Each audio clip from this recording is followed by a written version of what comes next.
पिछले बार लेक्चर में हमने देखा था कि कैसे हम सुपर मल्टीप्लेक्स टाइम स्विच बनाते हैं।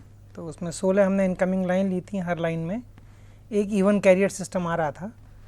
तो उस हमने एक बड़े साइज़ का स्विच बनाया था जो कि स्टिल्टरी नॉन ब्लॉकिंग स्विच था।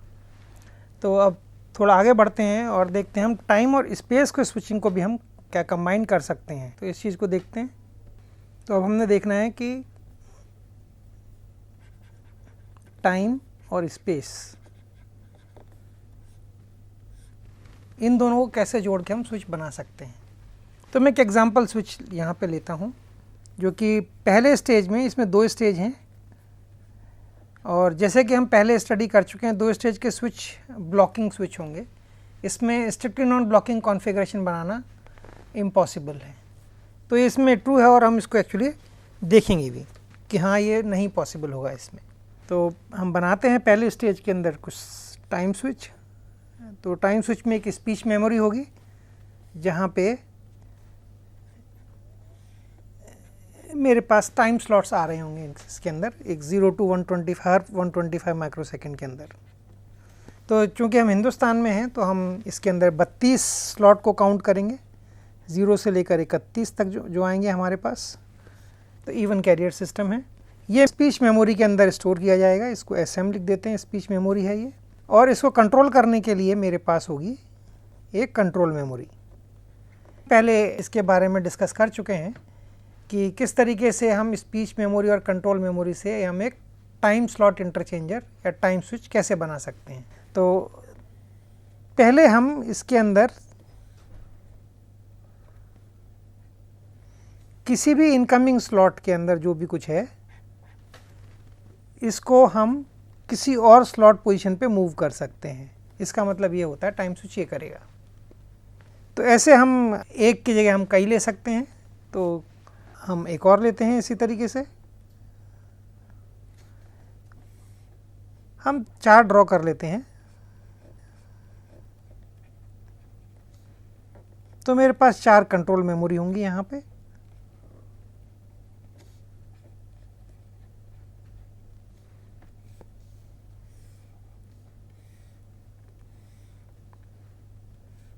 और इसके बाद हमें चाहिए स्पेस स्विच।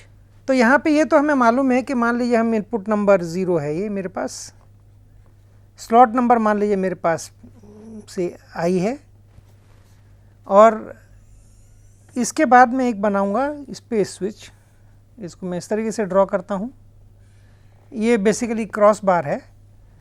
तो इसमें चूँकि 4 इनपुट हैं तो मैं 4 इनपुट ड्रॉ कर लेता हूँ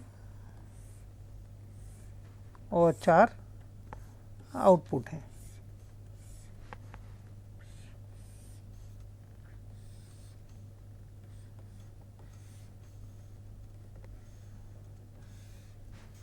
और इनको इस तरीके से जोड़ लेते हैं।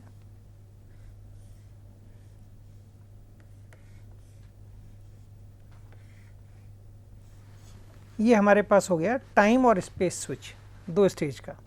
और ये मेरे क्रॉस पॉइंट्स हैं जहाँ हर स्विच में होंगे। लेकिन पहले जब हम स्पेस स्विच यूज़ करते थे, एक बार क्रॉस पॉइंट को हमने कनेक्ट कर दिया, वो जब तक कनेक्ट रहता था जब तक कि बातचीत होती रहती, जब तक कि कनेक्शन बना रहेगा, जब तक क्रॉस पॉइंट ऑन रहता था। यहाँ पे ऐसा नहीं होगा। जितने यहाँ पे मेमोरी स्लॉट्स हैं, जितने यहाँ पे स्लॉट्स हैं, ये ज़्यादा भी हो सकते हैं, कम भी हो सकते हैं। यहाँ पे मैं दोनों तरफ 32 ही ले रहा हूँ। तो यहाँ पे इनमें से ये जो मेरे पास स्विच हैं, क्रॉस पॉइंट्स हैं, इनमें से कोई एक ही एक्टिवेट होगा एक टाइम स्लॉट के अंदर। तो यहाँ पे मैं एक मेमोरी मेंटेन करूँगा और ये मेमोरी कनेक्ट होगी। मेमोरी की जो भी आउटपुट होगी वो बताएगी कि ये इनमें से कौन से वाला स्विच एक्टिवेट होगा। क्योंकि आउटपुट किसी एक ही इनपुट से कनेक्ट हो सकती है, एक आउटपुट पे कभी 2 इनपुट नहीं जाएंगी, इसलिए ये कॉन्फ़िगरेशन रखी है। इनमें से कोई एक ही एक्टिवेट होगा। डिपेंड करता है कि उस टाइम स्लॉट में वहाँ पे क्या लिखा हुआ है।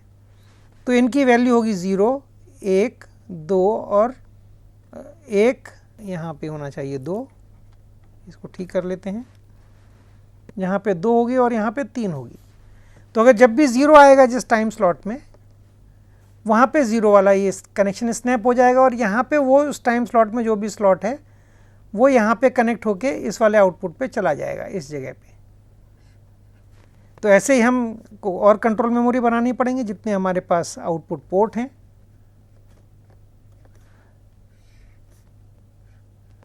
ये एक नई चीज़ है, अभी तक इससे पहले हमने ये चीज़ डिस्कस नहीं की थी।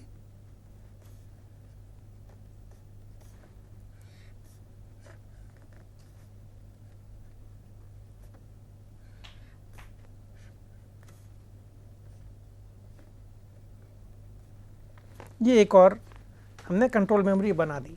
सो हमें स्पेस स्विच में भी कंट्रोल मेमोरी चाहिए होगी। अब यहाँ पे देखते हैं हम इसको कनेक्शंस को बनाएंगे कैसे, अगर कनेक्शन हमें बनाने होंगे तो मान लीजिए जैसे आप कनेक्शन करना चाहते हैं कि मैं कनेक्शन इस तरीके से रिप्रेजेंट कर सकता हूँ कि ये इनपुट 0 में 3 नंबर स्लॉट है जो कि यहाँ कहीं रिप्रेजेंट होगा। तो ये आई मैंने दिखाया है, तो इसी को मैं आई की जगह पे 3 कर लेता हूँ।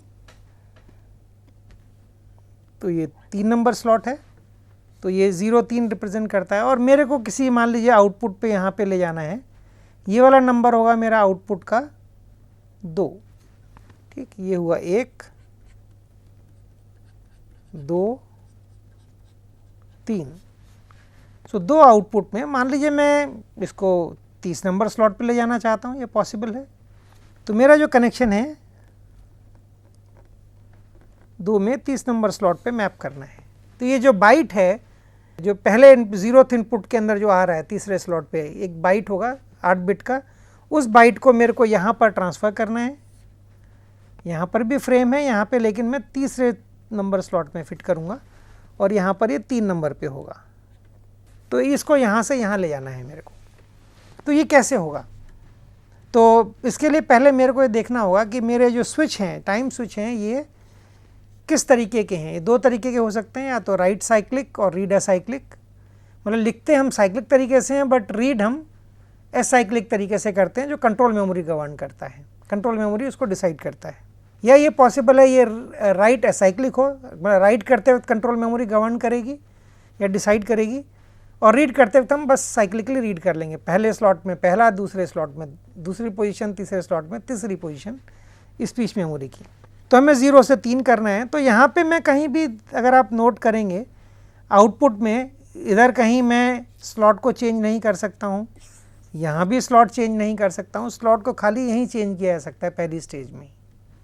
और मेरे को चूँकि आउटपुट स्लॉट 30 चाहिए, तो मेरे को यहाँ 30 नंबर के स्लॉट में इसको मूव करना होगा। ठीक है, मेरे को यहाँ लाना होगा इसको। तो ये कैसे होगा? तो अगर मेरा स्विच राइट साइक्लिक और रीड असाइक्लिक है, तो 3 नंबर पोजीशन स्पीच मेमोरी में कहीं 3 नंबर जगह पे लिखी गई होगी। ठीक है, ये 3 नंबर पोजीशन है। अंदर जो लिखा हुआ है वो मेमोरी वर्ड, जो भी मेरा वॉइस सैंपल है वो होगा लिखा हुआ 8 बिट का। और जब मैं पढ़ते वक्त, जब मैं तीसरी पोजीशन पे पहुंचता हूं, उस समय मेरे को 3 नंबर पोजीशन स्पीच मेमोरी के अंदर से पढ़ना होगा। तो यहाँ पे मेरे को कंट्रोल मेमोरी में कोई लोकेशन होगी, वो होगी 30 नंबर लोकेशन। इसके अंदर लिखा क्या होगा? यहाँ पर लिखा गया होगा 3 नंबर। तो जैसे यहाँ 30वें स्लॉट पे पहुँचेगा, रीड असाइक्लिक है, तो ये 3 नंबर पोजीशन से रीड करेगा। तो यही वाला जो बाइट है वो मेरे को यहाँ पे मिल जाएगा। बाइट या ऑक्टेट हम बोलते हैं जो कॉमनली, वो यहाँ पहुँच जाएगा। तो मैंने यहाँ पे ये जो प्रॉब्लम थी इसको सॉल्व कर लिया कि 30वें स्लॉट पे ले जाने का। तो अब मेरे को यहाँ पे देखिएगा, ये जो आउटपुट है ये 2 नंबर आउटपुट है। ये 2 नंबर आउटपुट इस कंट्रोल मेमोरी से कंट्रोल होती है, इस वाली से। तो अब मैं 30वें स्लॉट में ये वाला जो क्रॉस पॉइंट है इसको स्नैप करना चाहिए। क्रॉस पॉइंट का नंबर कैसे डिफाइन किया गया? 0 1 2 और 3। तो यहाँ 30वीं पोजीशन जब भी आती है उस समय मेरे को बताना है कि क्रॉस पॉइंट 0 को एक्टिवेट करना है। जैसे ही करूँगा ये वाला जो बाइट है ये मेरे को यहाँ पर मिल जाएगा।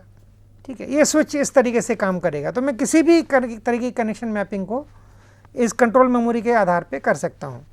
तो एक और मैं लेके देखता हूँ। मान लीजिए आपको 3 नंबर से लेना है, 3 नंबर इनपुट के अंदर। मान लीजिए 15 नंबर आपका स्लॉट है और इसको आप पहुँचाना चाहते हैं एक नंबर आउटपुट जो है, ये वाली आउटपुट जो एक नंबर है, इसके मान लीजिए आप 12 पे पहुंचाना चाहते हैं। मैं यहाँ पे एक एक्सपेरिमेंट की कोशिश करता हूँ नई चीज़ करने की। ये जो बाइट है यहाँ पे मल्टीकास्ट में कन्वर्ट कर रहा हूँ, मैं 2 आउटपुट में मैप करना चाहता हूँ, सेम चीज़ को 2 जगह कॉपी करना चाहता हूँ।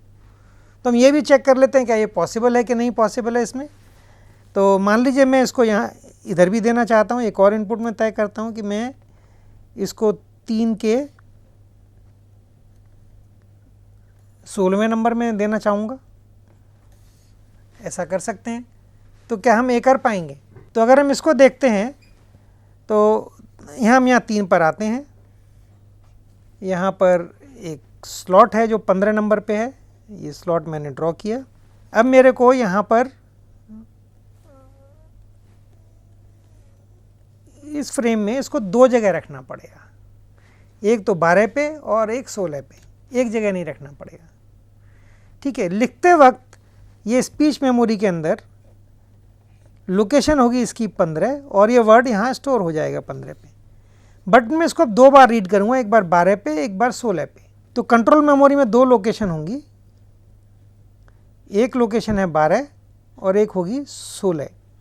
उसमें मैं क्या लिखूँगा, दोनों लोकेशन के ऊपर मेरे को लिखना होगा 15, इधर भी 15 लिखेंगे।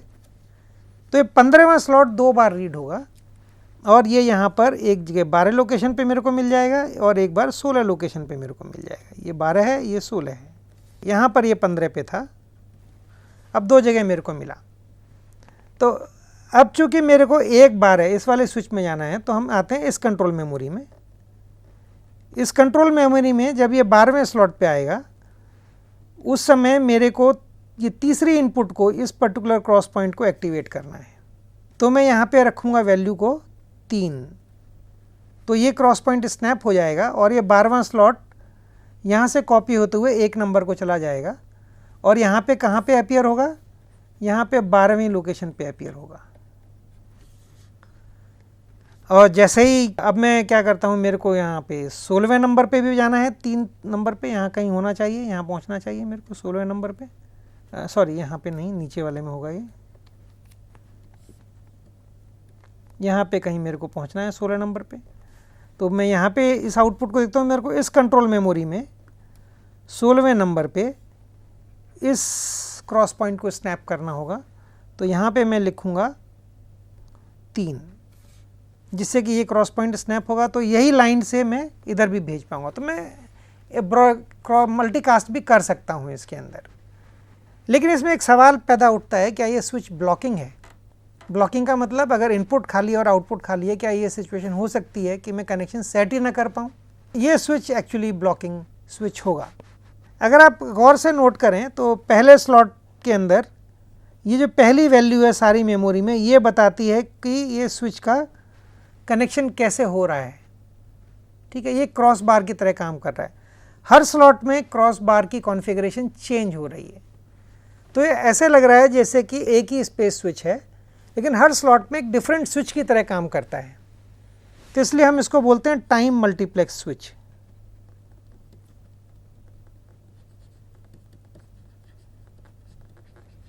ठीक है।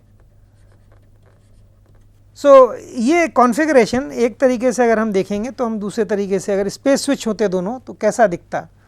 तो मेरे पास ये स्पेस स्विच होता,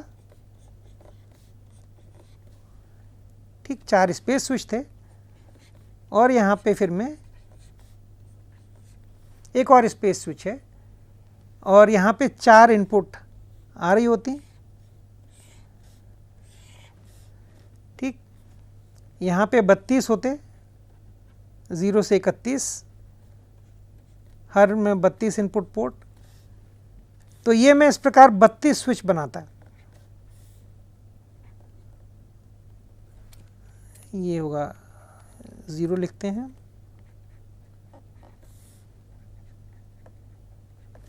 टोटल 32 स्विच होते। वहाँ पे हमने एक ही स्पेस स्विच यूज़ किया, तो पहले टाइम स्लॉट में ही इस कॉन्फ़िगरेशन में था, दूसरे टाइम स्लॉट में इसमें, तीसरे में इसमें। तो ये 32 स्विच एक ही स्विच से हमने रिप्रेजेंट कर लिए टाइम मल्टीप्लेक्सिंग की वजह से। और फिर हमने यहाँ पे आउटपुट निकाल ली। उसके बाद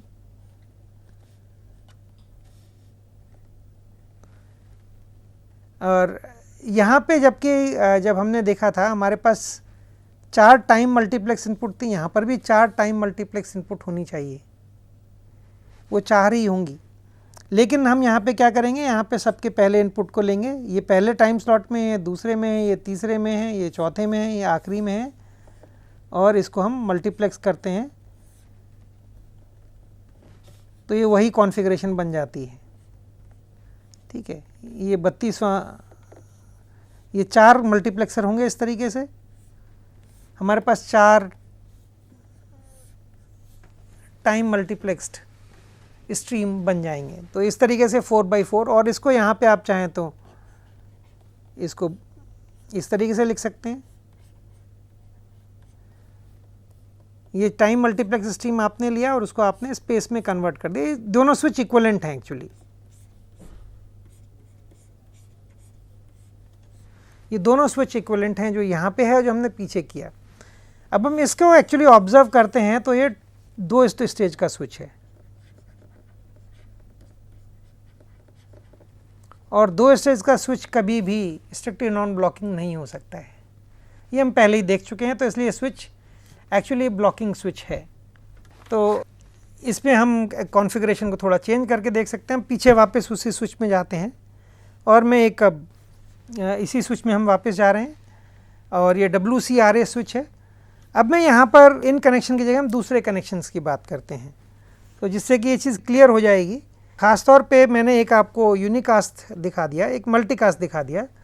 अब एक तीसरा कनेक्शन हम कोशिश करते हैं इसी में बनाने की, जो कि होगा एक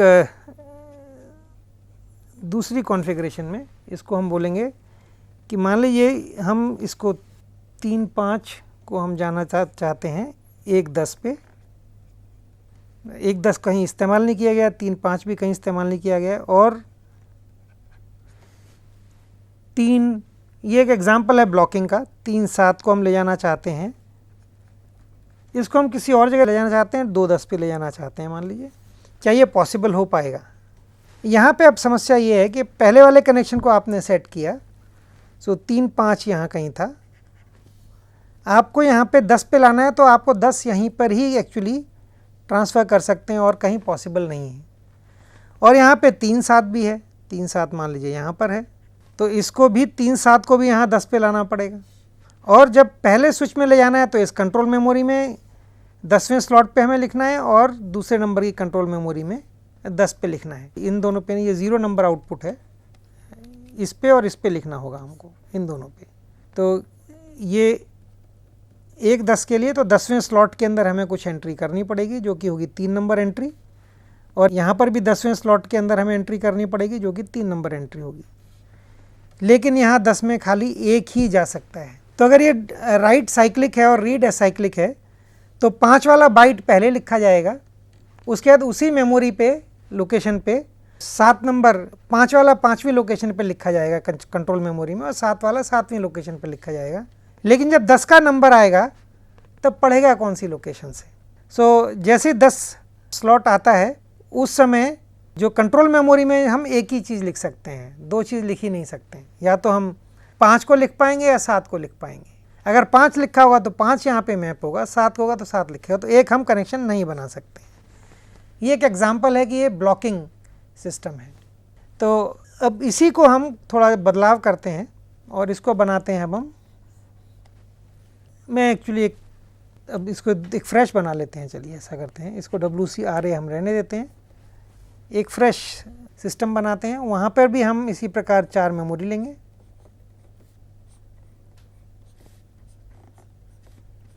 उनकी कंट्रोल मेमोरी होंगी।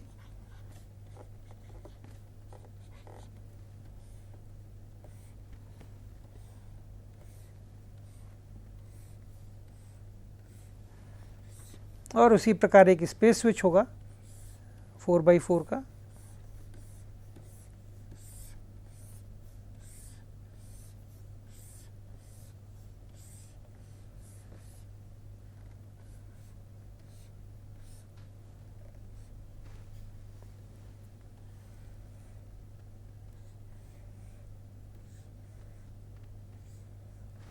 और अब हम यहाँ पे इस बार हम यहाँ पे यूज़ करेंगे राइट एसाइक्लिक और रीड साइक्लिक, और इसमें देखते हैं क्या होता है, क्या मैं मल्टीकास्ट कर पाता हूँ इसके अंदर, क्या इसके अंदर भी ब्लॉकिंग सिनेरियो क्रिएट कर सकते हैं। तो हम एक कनेक्शन सीक्वेंस देखते हैं। यहाँ पे उसी प्रकार कंट्रोल मेमोरी होंगी, तो कंट्रोल मेमोरी हम ड्रॉ कर लेते हैं।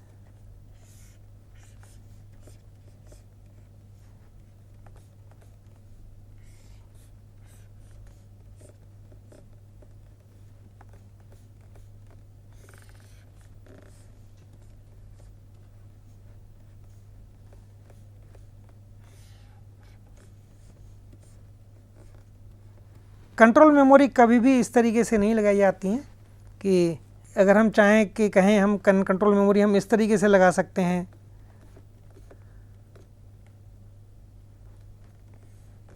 ये कभी नहीं किया जाता है। ठीक है, इसके पीछे कारण होता है कि इनमें से कोई एक ही एक्चुअली कनेक्ट होगा, तो एक ही इनपुट से मैं एक ही आउटपुट पे हमेशा कनेक्ट कर पाऊंगा, एक इनपुट से साइमल्टेनियसली दो आउटपुट कनेक्ट नहीं कर सकता हूँ। ठीक है, वो इसमें पॉसिबल नहीं हो पाएगा क्योंकि मैं एक ही पॉइंट को सेलेक्ट कर पाऊंगा, तो मल्टीकास्ट की एक्चुअली कोई भी कॉन्फ़िगरेशन इसमें पॉसिबल हो ही नहीं पाएगी। ठीक है, इसलिए इस कॉन्फ़िगरेशन को हमेशा इस तरीके से यूज़ किया जाता है। तो इसको थोड़ा चेंज करना पड़ेगा।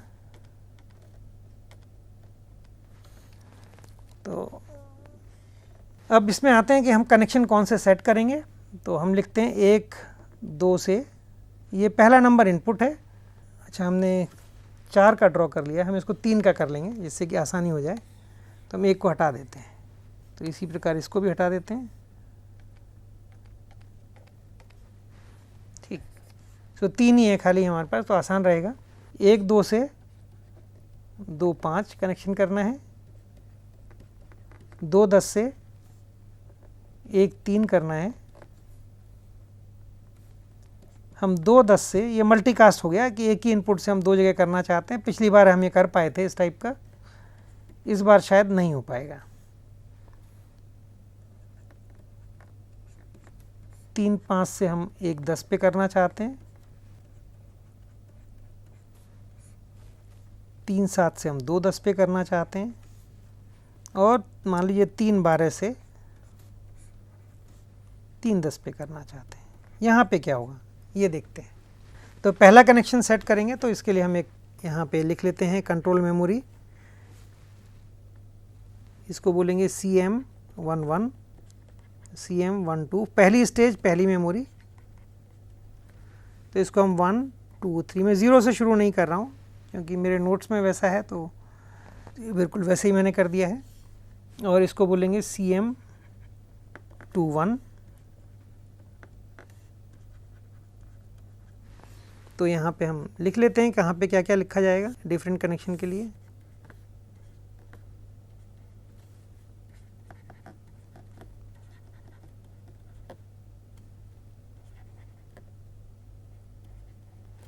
तो 3 कंट्रोल मेमोरी हैं। तो पहले कनेक्शन की बात करते हैं। 1 2 से 2 5 में जाना है, तो 1 2 से 2 5 में जाना है। ये मेरे पास फ्रेम आया और ये राइट एसाइक्लिक है। तो अगर 2 5 में जाना है तो मेरे को मेमोरी के 5th लोकेशन में लिखना पड़ेगा। ठीक है, कंट्रोल मेमोरी के स्पीच मेमोरी के 5th लोकेशन में लिखना होगा। सो कंट्रोल मेमोरी के 2nd लोकेशन में, क्योंकि ये 2 सेकंड स्लॉट से मैप कर रहा हूँ मैं, तो इसके 2nd लोकेशन के अंदर मेरे को मेंटेन करना होगा 5। तो राइट करते वक्त ये 5 यहाँ पे पहुँचेगा एड्रेस, और ये 5th लोकेशन में राइट कर लिया जाएगा, जो कि यहाँ रीड करते वक्त अब 5th लोकेशन में पहुँच जाएगा। यहाँ पे जो यहाँ पे 2 नंबर लोकेशन में था वो 5th लोकेशन में पहुँच जाएगा। तो 1 2 से, तो कंट्रोल मेमोरी में 1 1 के अंदर, तो ये 1 जो है ये बताता है कि इनपुट पोर्ट से आता है। ये फर्स्ट स्टेज है। पहला जो कैरेक्टर है ये बताता है पहली स्टेज है, उसकी कंट्रोल मेमोरी की बात कर रहे हैं। तो कौन से इनपुट पोर्ट है वो यहाँ से कंट्रोल मेमोरी डिसाइड होगी। इसमें जो लोकेशन है 2 नंबर, वो इनपुट पोर्ट से डिसाइड होगा। सो 2nd लोकेशन के ऊपर मेरे को लिखना है 5, ये बताता है मेरे पास इनपुट स्लॉट, और 5वां नंबर बताता है मेरा आउटपुट स्लॉट क्या होगा। तो ये 5वें स्लॉट में पहुंच जाएगा। उसके बाद मेरे को इसको ले जाना है 2, 5, मतलब मेरे को ये वाला कंट्रोल पॉइंट स्नैप करना है। तो कंट्रोल मेमोरी की ये सेकंड स्टेज है, पहला बिट तो सेकंड स्टेज बताता है, पहला नंबर। दूसरा नंबर जो आएगा ये बताता है कि ये कौन से आउटपुट में जाना है। सो ये आउटपुट पोर्ट नंबर। तो हम ये इससे देखेंगे कि इसमें कौन सा इनपुट पोर्ट है, कौन सा इनपुट स्लॉट है, कौन सा आउटपुट स्लॉट है, उन दो से यहाँ पे मेमोरी में क्या लिखा जाएगा वो पता चलेगा। तो लोकेशन और कंटेंट ऐसे यहाँ पर भी होगा। तो आउटपुट पोर्ट नंबर के कॉरस्पॉन्डिंग हम मेमोरी दिखाई करेंगे, देखेंगे। और अब कौन से स्लॉट को मेरे को यहाँ 2, 5 पे पहुँचाना है, 5th स्लॉट को पहुँचाना है। तो मेरे को यहाँ पे 5th लोकेशन, सो CM22 में 5th लोकेशन के ऊपर मेरे को क्या लिखना होगा, मेरे को लिखना होगा कौन सा स्विच नंबर है। तो ये बताएगा 1 नंबर, ये है इनपुट पोर्ट पे गवर्न करेगा, और ये मेरा आउटपुट स्लॉट होगा। तो ये नंबर इस तरीके से मेमोरी में लिखे जाएंगे। ठीक इसी प्रकार हम अब अगले को देखते हैं। अगले वाला हमारा मल्टीकास्ट सिनेरियो है। सेम इनपुट जो है हम 2 जगह ले जाना चाहते हैं, क्या ये पॉसिबल हो पाएगा। सो 2, 10 है तो इसको हमें 1, 3 और 3, 5 में लेकर जाना है। तो हम जब लिख रहे हैं वो एसाइक्लिक है, तो हमने लिखना कहाँ पर है। तो जब मेरे पास जो 2, 10 यहाँ पे जो आ भी रहा है स्लॉट, यहाँ पे 10वें नंबर पे जो आ रहा है, इसको मेरे को मैं एक ही लोकेशन पे लिख सकता हूँ, 2 जगह लिख नहीं सकता हूँ। और मेरे को 2 जगह रीड करना है 3 और 5 में, तो ये पॉसिबल नहीं हो पाएगा। तो एक शायद नहीं हो पाएगा, एक ही होगा। तो कंट्रोल मेमोरी में क्या लिखा है ये उस पर डिपेंड करेगा। तो 10वें नंबर लोकेशन के ऊपर कंट्रोल मेमोरी में ये होगा CM12, यहाँ पे 10वें लोकेशन के ऊपर। और मैं लिख किस में रहा हूँ, या तो 3 में लिखूँगा या 5 में। तो इनमें या तो 3 आ सकता है या 5 आ सकता है। तो ये पॉसिबल नहीं है। तो 3 है तो एक ही हो पाएगा, ये कनेक्शन नहीं हो पा रहा है 3, 5 वाला। उसके कॉरस्पॉन्डिंगली अब मेरे को 1, 3 पे जाना है। तो 1 नंबर पोर्ट और 3, तो 1 नंबर मीन्स ये मेरा आउटपुट पोर्ट नंबर है, 1, 3 यहाँ से आता है। और 3 नंबर मेरे को बताता है आउटपुट पोर्ट। सो 3 नंबर मेरे पास यहाँ लोकेशन हो जाएगी। यहाँ CM21 में हम रिकॉर्ड करेंगे इसको। ये हो जाएगा हमारे पास, यहाँ 3 नंबर लोकेशन के अंदर लिखा जाएगा कौन सा पोर्ट मेरे को कनेक्ट करना है। तो ये दूसरे वाला कनेक्ट होगा, तो 2 यहाँ लिखा जाएगा। तो यहाँ होगा 3, 2 लिखना पड़ेगा इधर। ठीक है, CM21 के अंदर। सो ये दोनों एक साथ टेंडम में काम करेंगे, इसकी वजह से ये कनेक्शन बन पाएगा। ये भी बन गया। ये मल्टीकास्ट इसमें पॉसिबल नहीं है। अब अगले 3 पे आते हैं। तो ये स्लॉट मेरे पास यहाँ 3 में, मैं इसको एक अलग कलर में कर लेता हूँ क्योंकि तीसरे सेट ऑफ कनेक्शंस की बात कर रहा हूँ। तो यहाँ पर मेरे पास 5, 7 और 12 हैं। 5, 7 और 12, ये सबके सबको एक स्लॉट में मैप करना है, क्योंकि सबके सबको 10 नंबर पे जाना है। अब ये पॉसिबल नहीं हो पाएगा, क्योंकि मैं 5 को 10वें लोकेशन पे लिख सकता हूँ। तो मैं यहाँ पे 5वीं लोकेशन में 10 लिख दिया, उसके बाद 7वें लोकेशन में भी फिर मैंने 10 लिख दिया, फिर मैंने उसके बाद 12वें लोकेशन में भी 10 लिख दिया। तो पहले ये वाला बाइट लिखा जाएगा, फिर 7 का, फिर 12 का। और पढ़ते वक्त क्या होगा, 10वां स्लॉट आएगा तब उस समय मैं पढ़ लूँगा। लेकिन 10वां कहाँ आएगा, 10वां आएगा यहाँ बीच में, यहाँ कहीं। तो जो 7 से बाइट लिखा है वो एक्चुअली हम पढ़ रहे होंगे, क्योंकि 5 वाले को तो हम ओवरराइट कर चुके होंगे। 5वीं लोकेशन पे जो 5वें स्लॉट में जो बाइट है वो तो ओवरराइट हो गया 7 वाले से, और 7 वाला हमने 10वें में पढ़ लिया। 12वें वाले ने ओवरराइट किया, लेकिन उसका कुछ फ़र्क नहीं पड़ता है। सो यहाँ पे जो हम पढ़ रहे होंगे 10वें स्लॉट में, एक्चुअली वो 7 से आता है, वो यहाँ से आएगा। तो ये 7 वाला कनेक्शन, ये वैलिड कनेक्शन बन जाएगा, और उसके कॉरस्पॉन्डिंग में ये कनेक्शन पॉसिबल नहीं है और ये कनेक्शन पॉसिबल नहीं है, ये दोनों ब्लॉक हो जाएंगे। ये प्रेसिडेंस लेगा। अगर मान लीजिए ये कनेक्शन डिस्कनेक्ट होता है तो 3, 5 वाला चलेगा, ये वाला पॉसिबल नहीं होगा। तो आप कई कनेक्शन बना सकते हैं उनमें से, लेकिन एक ही कनेक्शन सेट होगा, बाकी नहीं होगा। तो ये भी एक, इसमें भी ब्लॉकिंग है, ये भी स्ट्रिक्टली नॉन ब्लॉकिंग स्विच नहीं है। तो 2 स्टेज के स्विच जैसा कि मैंने बताया था कि इसमें ब्लॉकिंग हमेशा रहेगी, इसकी ब्लॉकिंग को हम ख़त्म नहीं कर सकते हैं। तो क्या हम जैसे पहले सोचा था हम एक क्लॉस नेटवर्क जैसा कुछ बना सकते हैं, जहाँ पे पहले स्टेज में टाइम हो, दूसरे में स्पेस, फिर तीसरे में टाइम हो, और वहाँ पे हम वही strictly non blocking, rearrangeably non blocking properties को किसी तरीके से लेकर आ सकते हैं, कुछ पैरामीटर एडजस्ट करके, जैसे कि पहले हमने स्पेस स्विच में किया था। तो क्या ये पॉसिबल है? तो इसको देखते हैं अगर ये कर पाते हैं तो हम एक काम करते हैं, हम यहाँ पर पहले केस में हम टाइम स्विच बना लेते हैं। तो यहाँ पे कुछ स्लॉट्स हैं, ये हमने स्लॉट्स को यहाँ पर सेम स्लॉट्स भी ले सकते हैं और बदल भी सकते हैं, और इसको हमने एक स्पेस स्विच के अंदर डाला। ठीक है, यहाँ पे 4 हैं तो हमने 4 कर लेते हैं।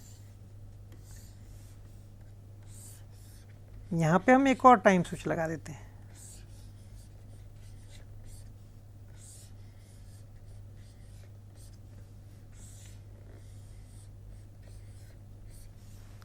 टाइम स्पेस टाइम, और ये टाइम मल्टीप्लेक्स स्विच है, ये वाला, ये हमें ख्याल रखना होगा।